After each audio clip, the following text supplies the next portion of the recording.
The hum of the airplane engines reverberated through the cabin, blending with the low murmur of passengers settling into their seats. The distinct scent of recycled air, mixed with faint traces of perfume and coffee, lingered as the first-class cabin gleamed with understated luxury. Polished leather seats, perfectly fluffed pillows, and sparkling glasses of orange juice sat waiting for passengers who had paid a premium for comfort at 30,000 feet. Among them, Ava Daniels adjusted her carry-on bag, her fingers grazing the buttery soft armrest of the plush seat she had just claimed, a seat that felt like a small victory. For Ava, this flight wasn't just about reaching her destination. It was a symbol of how far she'd come. After years of juggling night shifts, unpaid internships, and skepticism from people who thought her dreams were too big for someone like her, Ava had finally landed a partnership with one of the most prominent law firms in New York. This business trip was her chance to prove herself, not just to the firm, but to the voice in her head that sometimes whispered she wasn't enough. She straightened her posture, her caramel-toned skin glowing under the cabin lights, and reminded herself that she had every right to be here.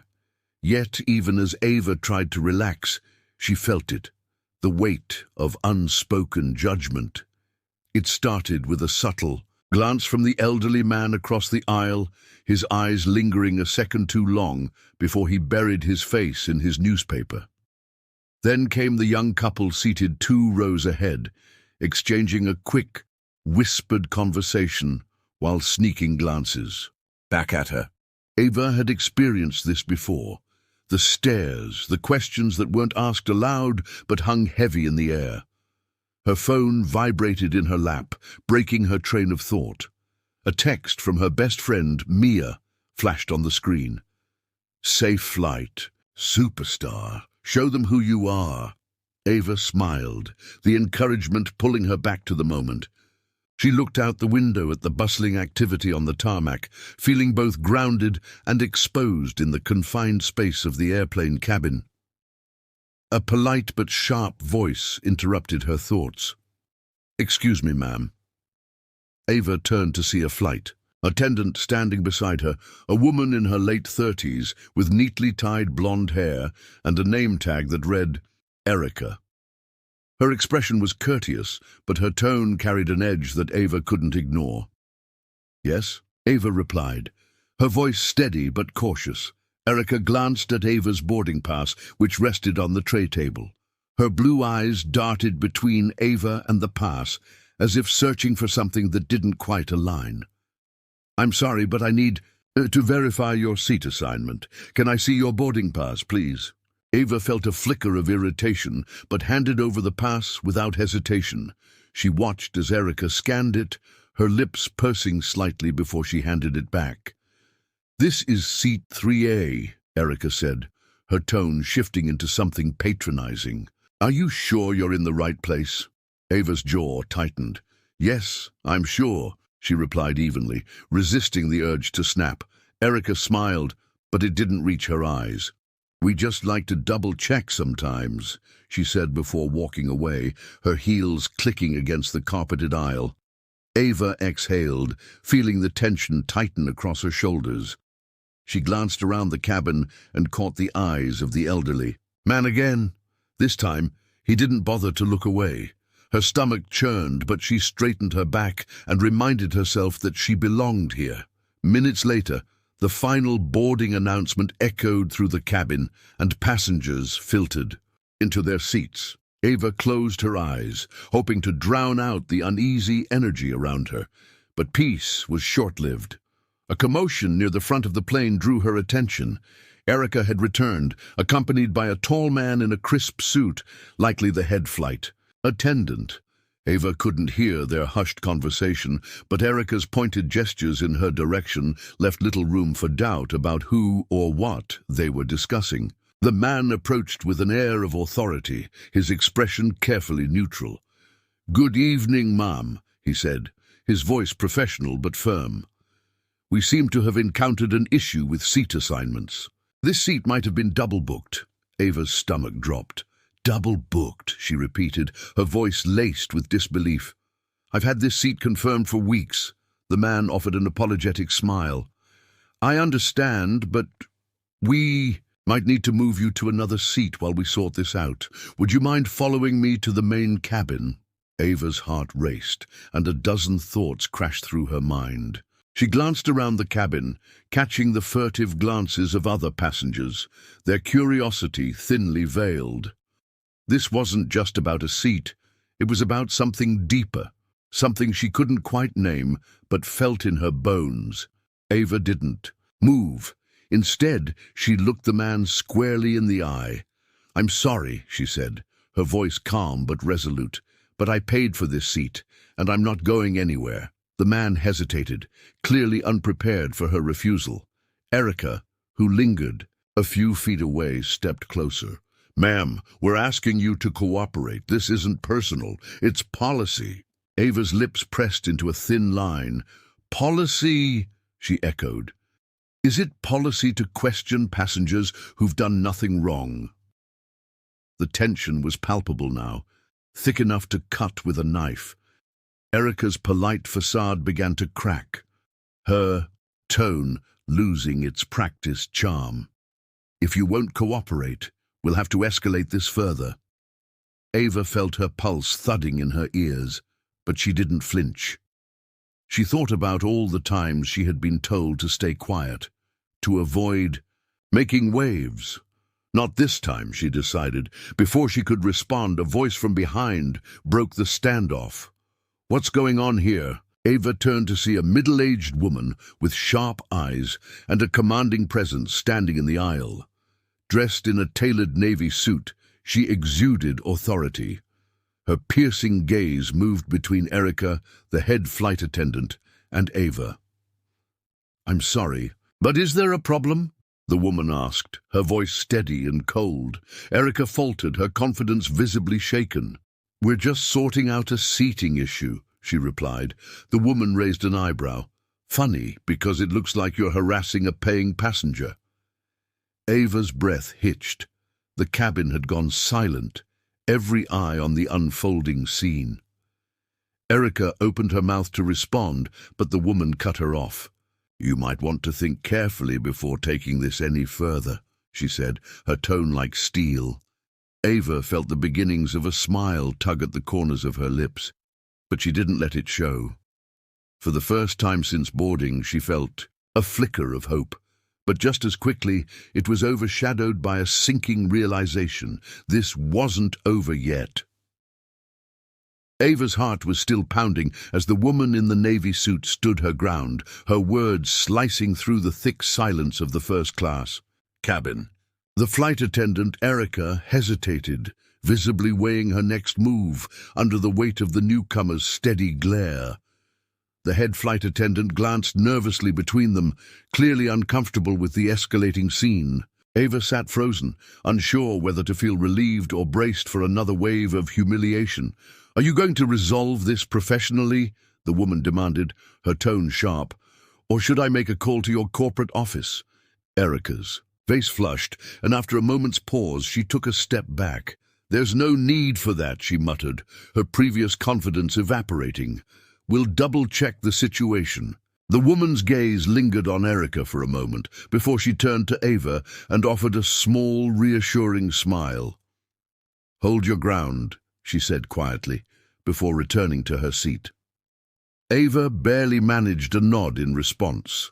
As the tension eased slightly, Ava sank back into her seat, her body taut with residual stress.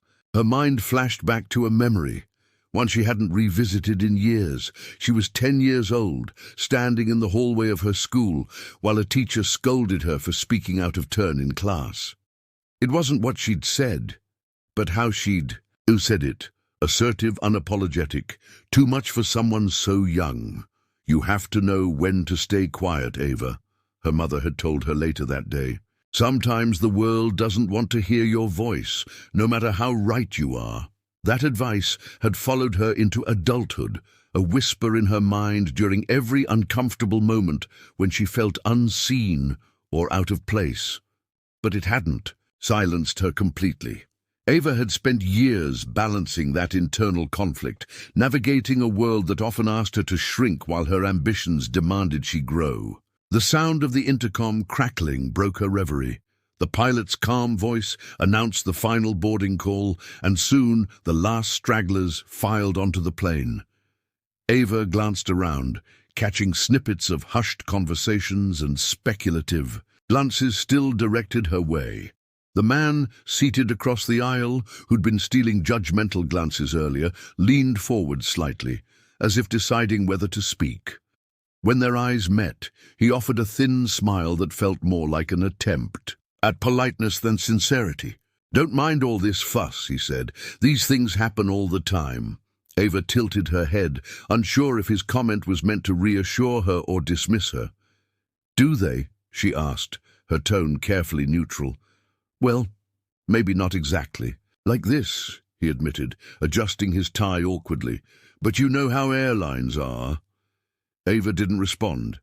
She could see he meant no harm, but his words carried the same dismissiveness she'd encountered so often. She turned back to her window, letting the conversation fall away. As the plane taxied to the runway, Ava's thoughts drifted again, this time to the weeks leading up to this trip. The partnership with the law firm had come with its own set of challenges, whispered doubts from colleagues, veiled questions about whether she had enough experience for such a prestigious role. One comment in particular had stuck with her. "You must have been lucky to get in," a junior associate had said at a networking event. "Lucky," Ava had repeated, forcing a smile. "I didn't realize working 3 jobs to pay for law school counted as luck." The associate had laughed awkwardly, but the sting of the moment had lingered. Ava had grown used to proving herself, but the constant need to do so weighed on her. She thought of her mother again, a single parent who had worked long hours as a nurse to provide for them. "You're going to go places I never dreamed of," her mother had said more than once, her voice filled with both pride and longing. The plane's wheels left the ground, jolting Ava back to the present. She adjusted the seatbelt across her lap and glanced at the menu the flight attendant had left on her tray earlier. Her appetite was non-existent, but she welcomed the distraction. A few minutes into the flight, Erica returned, her demeanor noticeably cooler than before. "Would you like something to drink?" she asked, her tone clipped. Ava hesitated, then nodded. "A water, please." Erica handed her the bottle without a word and moved on. Ava's gaze followed her down the aisle, catching the knowing look exchanged between Erica and another flight attendant. Ava couldn't hear what they whispered, but the occasional glance in her direction made it clear she was still the topic of discussion. The woman in the navy suit, the one who had defended her earlier, caught Ava's eye from a few rows away and offered another small smile. It was a simple gesture, but it felt like a lifeline. Ava made a mental note to thank her after the flight. Just as she began to settle into the rhythm of the flight, the head flight attendant returned, accompanied by a man in a grey blazer. He was tall, with a corporate air about him that suggested he wasn't a typical member of the flight crew. "I'm Mr. Calloway, the in-flight operations manager," he introduced himself, his tone professional but firm. "We've reviewed the situation, and I'd like to apologize for any inconvenience caused." Ava nodded cautiously, waiting for the inevitable "but" that followed apologies like his. "We do have a resolution," he continued, "and we'd like to upgrade another passenger to accommodate the overbooking issue." Ava blinked, momentarily thrown. "Upgrade another passenger," she repeated. "Yes," Mr. Calloway said smoothly. "It's standard procedure to ensure all customers are accommodated fairly." Ava glanced around, the pieces clicking into place. Someone else wanted her seat. This wasn't about overbooking, it was about entitlement. Her stomach churned, but she kept her voice steady. "I've already paid for and confirmed this seat. Why should I move?" Mr. Calloway's expression didn't falter. "It's not about fairness to you, but to the group as a whole. We hope you understand." Ava opened her mouth to respond, but the woman in the navy suit stood up before she could speak. "Excuse me, but I don't think she's the one who needs to be accommodating anyone," she said sharply. Mr. Calloway turned toward her, clearly startled by the interruption. "Ma'am, this doesn't concern you." "Oh, but it does," she replied. "I'm an attorney for the Civil Rights Council, and I'm very interested in how you're handling this situation." The cabin fell silent again, passengers now fully engrossed in the unfolding drama. Ava's pulse quickened, her mind racing. The woman's words were a lifeline, but they also raised the stakes. Mr. Calloway hesitated for the first time, his confidence visibly shaken. "We're simply following protocol," he said, his voice less assured. "Protocol?" the woman repeated, her tone incredulous. "Because from where I'm sitting, this looks like discrimination. And if that's the case, I'd be happy to escalate this to the Department of Transportation." Ava's breath caught. The weight of the moment pressed down on her, and she could feel the collective gaze of the cabin passengers. This wasn't just about her seat anymore. Mr. Calloway muttered something under his breath and excused himself, his departure leaving an uneasy silence in his wake. Ava turned to the woman, a mix of gratitude and disbelief in her eyes. But before she could thank her, the woman leaned in and whispered, "They're not done yet, stay ready." Ava's heart sank. Whatever was coming next, she could feel it wasn't going to be easy. The hum of the engines was the only thing Ava could hear as the tension settled back into the cabin. Her hands gripped the armrests as she replayed the woman's whispered warning in her head, "They're not done yet. Stay ready." The in-flight operations manager, Mr. Calloway, hadn't returned, but she could feel the unresolved storm brewing. Ava scanned the cabin, aware of every subtle movement, the stolen glances, the hushed murmurs. Her seat, which once felt like a small triumph, now felt like a battleground. Erica returned, her movements brisk as she handed out drinks to the first-class passengers. When she stopped at Ava's row, she placed the tray with a loud thud on the table, the edge of the glass of water spilling over slightly. "Here you go," Erica said, her tone as cold as the ice in the cup. Ava met her eyes, refusing to flinch. "Thank you," she replied, her voice steady. Erica didn't respond, instead straightening her posture and walking away with an air of barely concealed irritation. The exchange, though brief, felt loaded, like the calm before another strike. Ava inhaled deeply, grounding herself in the moment. She wasn't going to let this get to her. But despite her resolve, doubt began to creep in. Why was she always in these situations? No matter how hard she worked or how far she climbed, there always seemed to be someone eager to remind her of her place, or rather, the place they thought she belonged. Her mother's voice echoed in her mind. "When people try to push you down, stand taller. They don't define you." Her mother, a woman who had raised her alone while working double shifts, had always been her rock. Ava remembered how she used to come home late, exhausted, but still found time to help Ava with her school projects or listen to her talk about her dreams of becoming a lawyer. Why a lawyer? Her mother had asked once, her eyes soft with curiosity. "Because I want to fight for people," Ava had said. "For people like us, who always have to prove ourselves twice as much to get half as far." Her mother had smiled then, a bittersweet expression that spoke volumes. "Then fight," she had said simply. Those words had stayed with Ava, guiding her through the grueling years of law school and the countless rejections before she landed her first job. They reminded her now why she couldn't back down. Not here, not ever. Just as she was steeling herself, Mr. Calloway returned, this time flanked by another flight attendant and, unexpectedly, a man in a sharp navy suit. His presence immediately shifted the atmosphere. He had an air of authority, his confident strides and clipped tone suggesting he was someone important.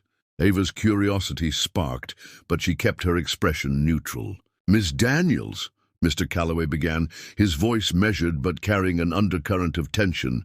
This is Mr. Hargrove, one of our senior corporate managers. He's here to address the situation. Mr. Hargrove offered a tight smile, though it didn't reach his eyes. Miss Daniels, I understand there's been some miscommunication regarding your seat. First, let me apologize for any inconvenience this has caused. Ava raised an eyebrow. The overly formal tone set her on edge, and she could sense this wasn't just an apology. As I'm sure you understand, he continued, seating arrangements can occasionally require adjustments to ensure the comfort and safety of all passengers. We've reviewed your case, and while we recognize your right to this seat, we'd like to offer you an alternative arrangement. Ava's jaw clenched. An alternative arrangement? She repeated, her voice cool. Yes, Mr. Hargrove said, smoothly. We'd be happy to provide you with a complimentary upgrade on a future flight, as well as a voucher for any inconvenience caused today, if you'd be willing to move to a different seat for the duration of this flight. Ava could feel the heat rising in her chest. The offer sounded polished and professional, but underneath it was the same message she'd been hearing her entire life. Move over. Make room. You don't belong here. I'm sorry, Ava said firmly, but I'm staying in the seat I paid. Before, Mr. Hargrove's smile faltered for a fraction of a second before he recovered. We're simply trying to accommodate everyone fairly, he said, his tone harder now. Fairly, Ava repeated, her voice rising slightly. I've been questioned, singled out, and now asked to move without a valid reason. That doesn't feel fair to me. The cabin grew silent again, the weight of her words hanging in the air. I understand your frustration, Mr. Hargrove said, his tone placating. But this could be resolved much more smoothly if you cooperated.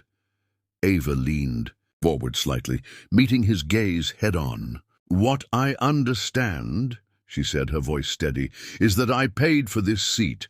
I have a confirmed ticket for this seat, and I intend to stay in this seat.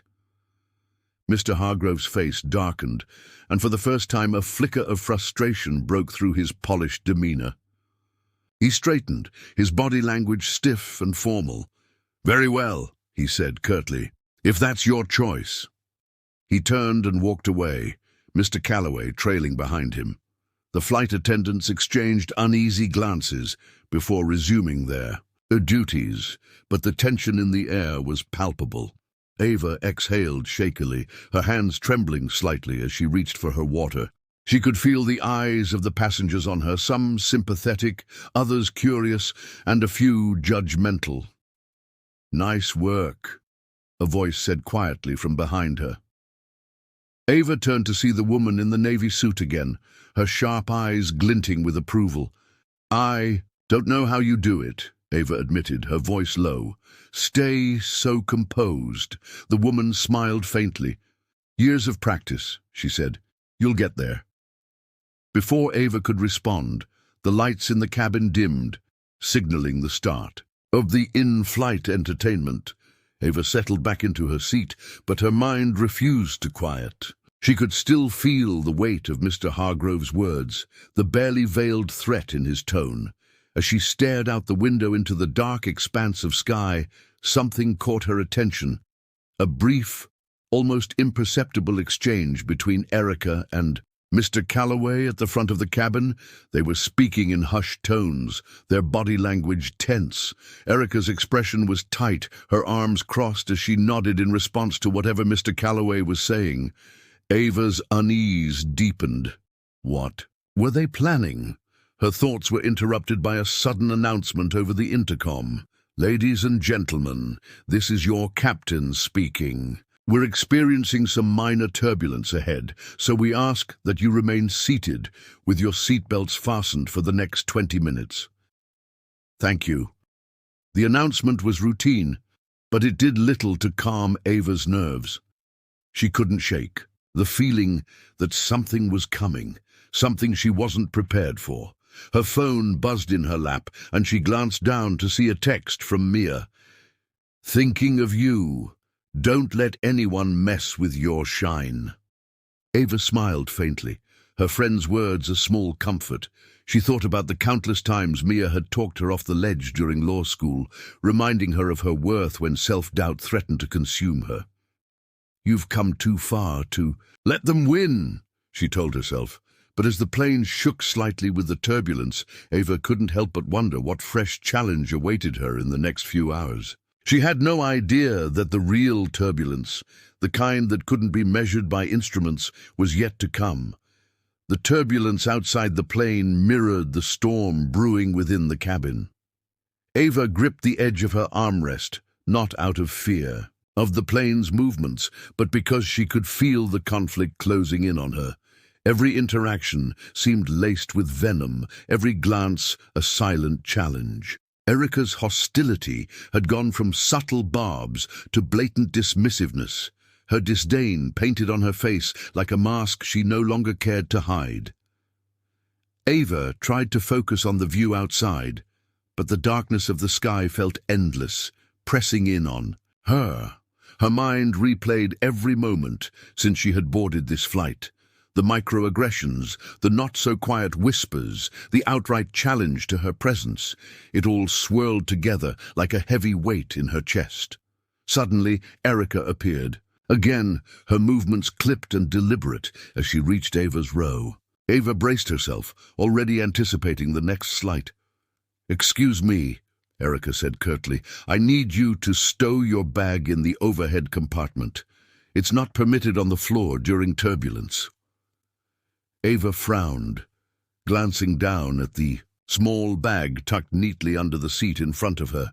"It's secured," she said evenly. Erica's lips twitched into a tight smile. "It's against policy during turbulence. Please comply." Ava held her gaze, the tension between them crackling like static. The request wasn't about the bag, it was another power play. But Ava knew that escalating this now would only give Erica more ammunition. Wordlessly, she leaned down and grabbed her bag, standing to place it in the overhead compartment. As she did, she could feel the eyes of the other passengers on her, some curious, others judgmental. When she returned to her seat, Erica was still standing there, watching her with a satisfied smirk. "Thank you for your cooperation, Erica," said, her tone dripping with condescension. Before walking away, Ava's hands clenched into fists on her lap. She felt the sting of humiliation, but refused to let it show. Her mother's words echoed in her mind again.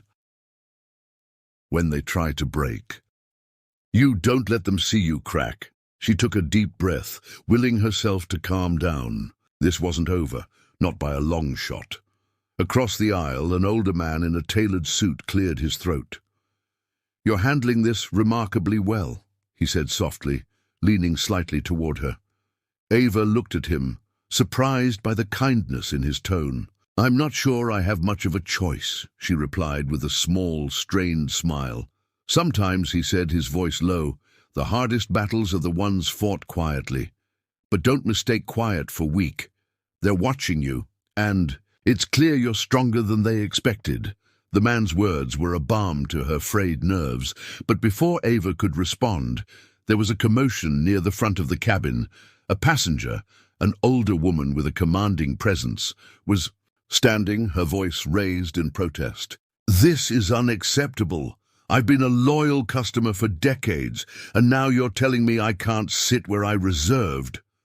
Ava couldn't hear the response, but the scene was drawing attention. Passengers craned their necks to see what was happening, and Erica hurried toward the woman, her expression a mix of irritation and forced politeness. Ava leaned slightly forward, trying to catch snippets of the conversation. She couldn't shake the feeling that this situation wasn't random. The woman's voice carried over the hum of the cabin. "Don't tell me this has anything to do with that young lady over there." Her words sent a ripple through the cabin, and Ava felt her stomach drop. All eyes were on her now, the scrutiny almost suffocating. Ava's heart raced as she realized that the confrontation was, once again, about her. Erica turned sharply toward Ava's row, her face flushed with embarrassment and anger. "There's no need to involve other passengers in this," she said, her voice tight. The older woman wasn't backing down. "Oh, I think there is. I've been flying with this airline for years, and I've seen enough to know what's happening here." Ava felt a surge of gratitude toward the woman, but it was quickly tempered by the growing hostility around her. She could feel the tension rising, the air thick with unspoken judgments and unease. The hours dragged on, each minute filled with a simmering tension that made Ava's skin crawl. She tried to distract herself by scrolling through her phone, but even the familiar comfort of music and messages from friends couldn't drown out the weight of the situation. Then, as if on cue, Erica returned with Mr. Calloway and Mr. Hargrove in tow. This time, their presence felt more menacing, their expressions a mix of frustration and forced calm. "Miss Daniels," Mr. Hargrove began, his tone clipped. "We need to have a private conversation with you at the back of the cabin." Ava's stomach knotted, but she refused to let fear show on her face. "Whatever you need to say to me, you can say here," she said firmly. Mr. Calloway's mouth tightened. "We'd prefer to discuss this without disrupting the other passengers." Ava looked around, noting the curious stares and hushed whispers. Disrupting the other passengers? That ship had sailed hours ago. "No," she said, her voice steady. "I'm not going anywhere." Mr. Hargrove's patience seemed to snap. "Miss Daniels, if you don't comply, we'll have no choice but to take further action." "Further action?" Ava repeated, her tone incredulous. "I've done nothing wrong. I paid for this seat and I've complied with every unreasonable request you've made. What exactly are you accusing me of?" The cabin went silent, the tension so thick it felt like the plane itself was holding its breath. Mr. Hargrove's face reddened, and he opened his mouth to respond when a voice cut through the silence. "I think we've all seen enough," said the older man across the aisle. He stood, his imposing figure commanding attention. "You're singling her out, and it's disgraceful." The passengers murmured in agreement, and Ava felt a surge of hope. The tide was turning, but the battle wasn't over. Erica stepped forward, her voice sharp. "This isn't a matter for the passengers to weigh in on. Please remain seated." Man didn't budge. "I won't sit quietly while you harass this woman, and I doubt anyone else here will either." As if on cue, several passengers began speaking up, their voices a chorus of dissent. "Leave her alone. She's done nothing wrong. This is unacceptable." Erica and Mr. Calloway exchanged panicked looks, but Mr. Hargrove's face darkened.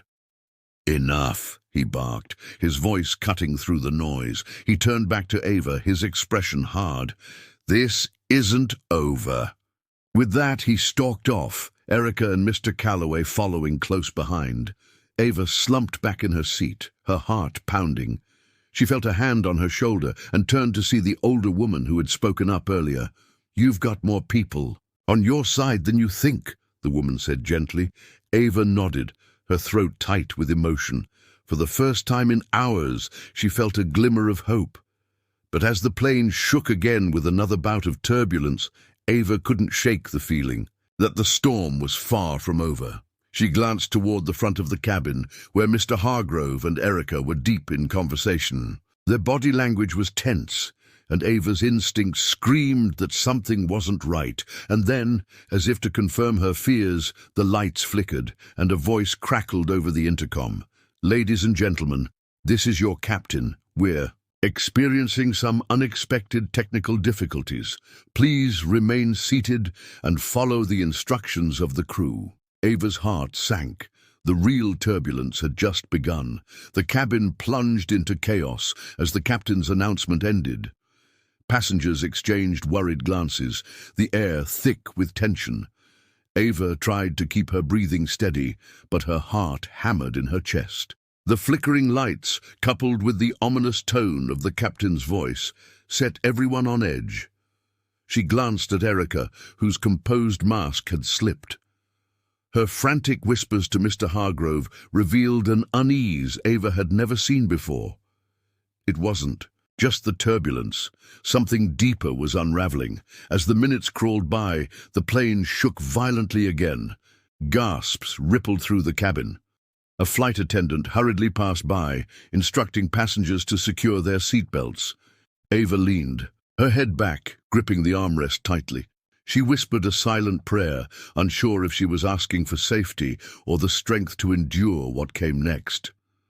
When the plane steadied, a new voice came over the intercom, firm and calm yet commanding. "This is Captain Rains.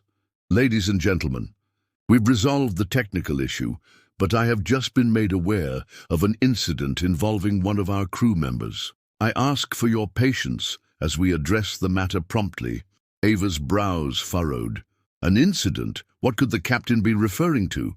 Before she could speculate further, Erica approached her row again, her expression unreadable, but her steps deliberate. This time, she wasn't alone. The older man from across the aisle, the woman who had initially stood up for Ava, and even the captain himself were trailing behind her. "Ms. Daniels," Erica said, her voice tight but noticeably softer than before.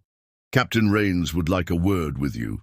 Ava blinked, her confusion mounting. She turned toward the captain, whose kind yet serious eyes met hers.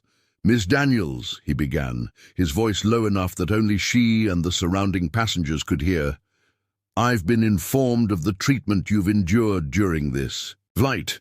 I'd like to personally apologize on behalf of the airline." Ava's heart skipped a beat. Was she hearing this right? She barely had time to respond before the captain gestured toward the older man, who stepped forward. "I think it's time everyone knew the truth," he said, his voice carrying a weight of authority that made the cabin fall silent. The older man introduced himself. "My name is Charles Lambert," he said, pausing for effect, "and I'm the chairman of this airline." The announcement landed like a bomb. Gasps echoed through the cabin, and Ava's eyes widened in shock. She glanced at Erica, whose face had gone pale. "You've been under my scrutiny since the moment I boarded," Charles continued, addressing Erica directly now.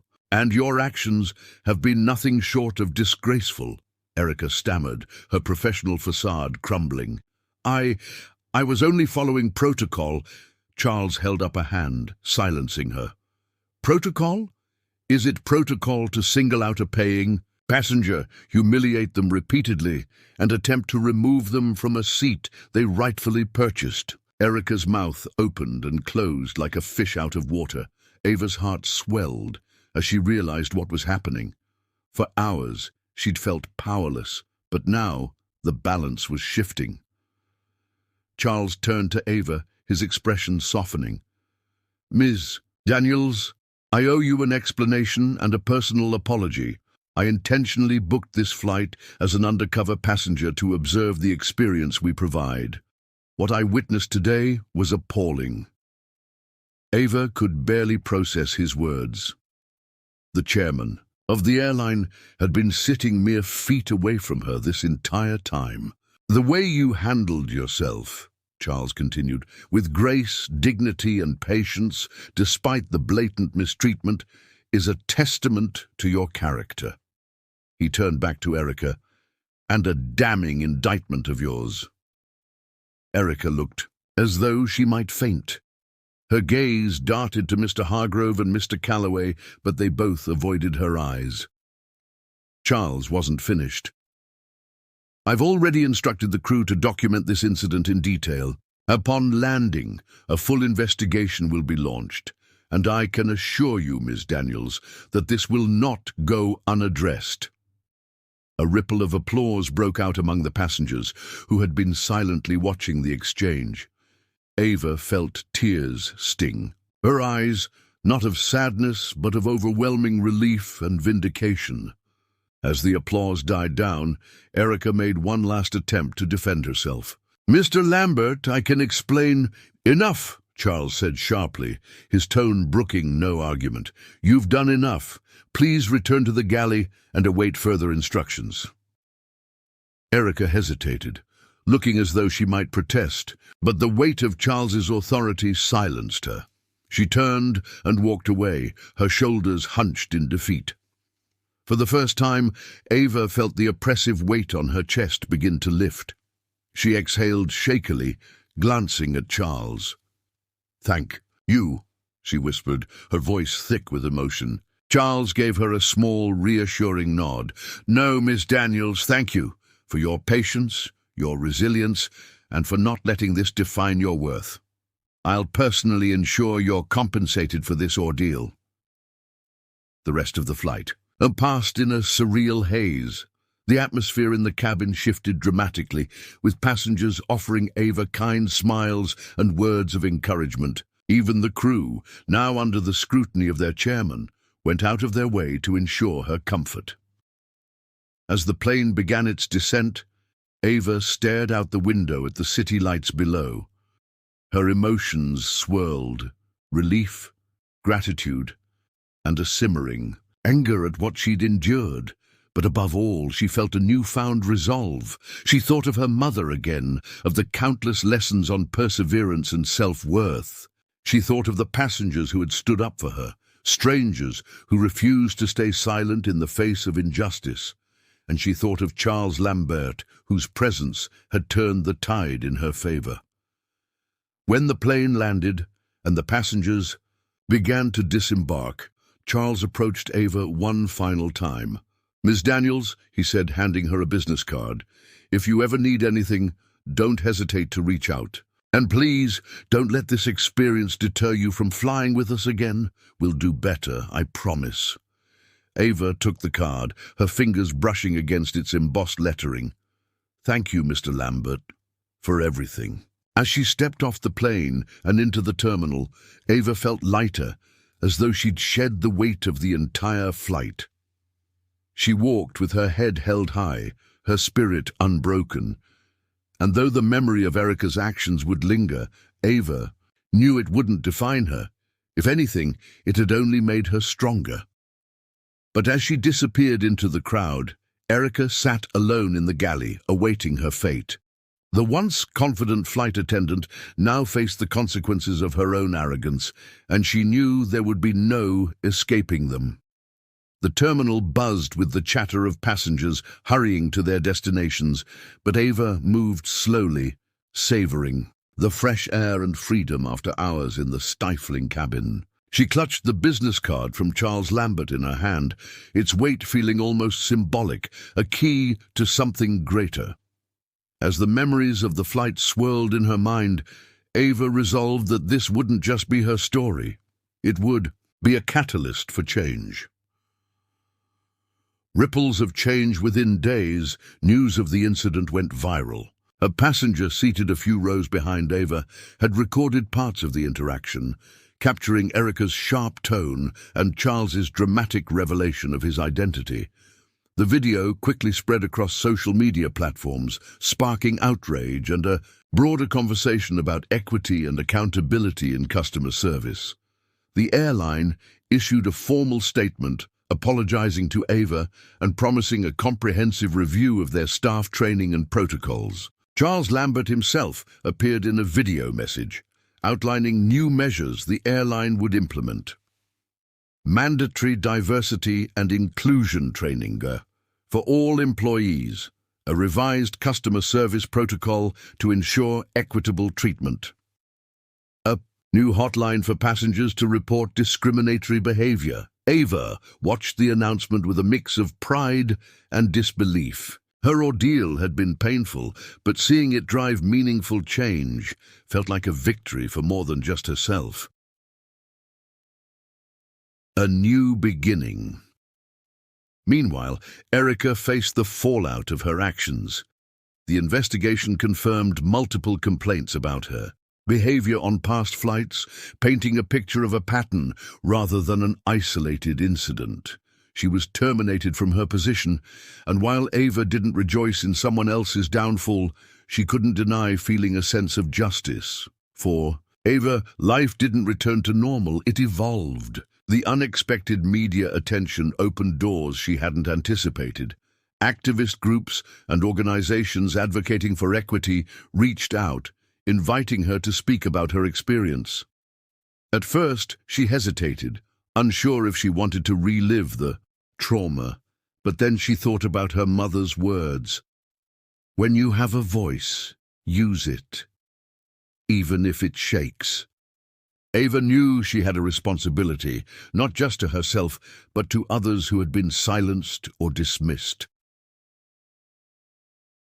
Reflection and growth. One quiet evening, Ava sat on her small balcony, a steaming cup of tea in her hands. The city lights sparkled in the distance, but her mind was elsewhere. She replayed the moments from the flight, the humiliation, the fear, and finally, the vindication. She had always been someone who tried to avoid conflict, who would rather endure discomfort than cause a scene. But that day, something had shifted. She realized that standing up for herself wasn't just about her own dignity, it was about setting a precedent for anyone watching, anyone who might face the same struggles. Ava thought about the passengers who had supported her, their kindness like lifeboats in a storm. She thought about Charles Lambert, whose unexpected intervention had turned the tide. And she thought about Erica, wondering what had led her to act the way she did. While Ava couldn't condone her behavior, she found herself hoping that Erica might learn and grow from the experience. Strengthening bonds. In the weeks following the incident, Ava reconnected with some of the passengers who had stood up for her. The woman from the back of the plane, whose name turned out to be Linda, reached out to Ava after seeing the viral video. "I just wanted to say," Linda wrote in a message, "that you inspired me. I've been silent in so many moments when I should have spoken up. Watching you hold your ground reminded me that silence isn't always the answer." Ava smiled as she read the message. It was a reminder that her actions had resonated far beyond the confines of that airplane cabin.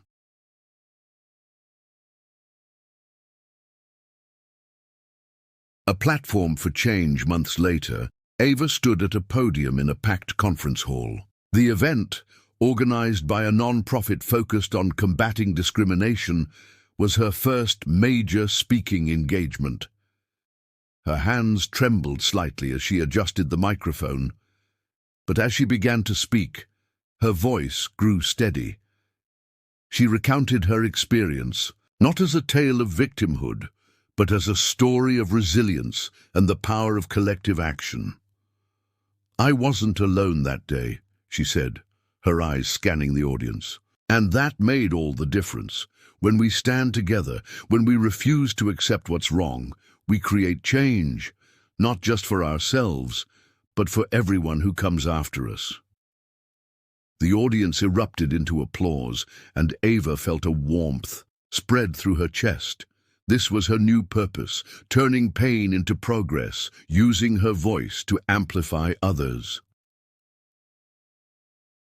Consequences and redemption. As for Erica, the months following her dismissal were difficult. She found herself reflecting on her actions and their consequences. The public backlash had been harsh, but it forced her to confront the biases she had long ignored. Erica eventually sought out resources to educate herself, attending workshops and engaging in conversations about systemic discrimination.